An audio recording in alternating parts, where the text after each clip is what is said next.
Hi guys, welcome back to my channel. Today we are making Chana Dal Barfi. First, rinse the dal few times through the water and then soak it for 5 to 6 hours. Drain the water and add to a pan. I'm using a non-stick pan. You can use a pan or pot.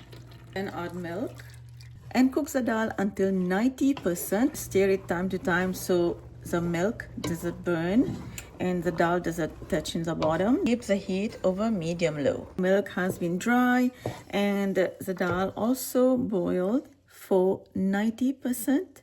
And now we are going to let it cool and then we are going to grind it. It's gonna add a little bit at a time in a food processor. You start grinding until you get the dal fine like this. I'm using the same pot and I'm adding ghee. Then I'm adding the dal and roast the dal for at least 10 to 20 minutes. And now the dal has been roasted. Now you can see the color has changed. And now it's time to remove this from this pan. The same pot I have added the remaining ghee, cardamom and cinnamon, and I have used only 5 tablespoons to roast the dal, and this is the remaining 3 tablespoons. We're gonna let this split a little bit, adding water, sugar, mix, and bring to a boil. Also going to add some yellow food color. You can add saffron if you like. Now add the roasted dal. It's time to keep stirring, and I'm also removing the cardamom because now we don't need it. It's already did its job.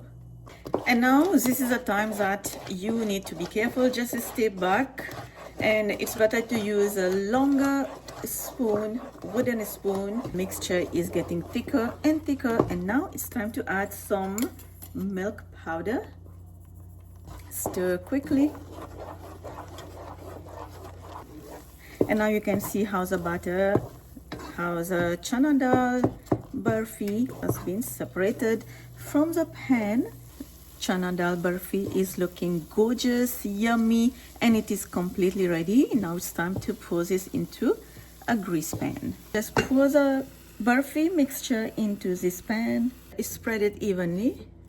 I'm just gonna garnish with sliced almond. You can put almond as you cook it as well, but I like to have the almond on top instead. Gently, we are going to press the almond into the barfi. Chana Dal Barfi has been set completely, and now it's time to slice it. And here you have your Chana Dal Barfi. Ingredient listed down below in the description box, and full recipe on my website, lailascuisine.com. I will see you next time with another one. For now, bye bye.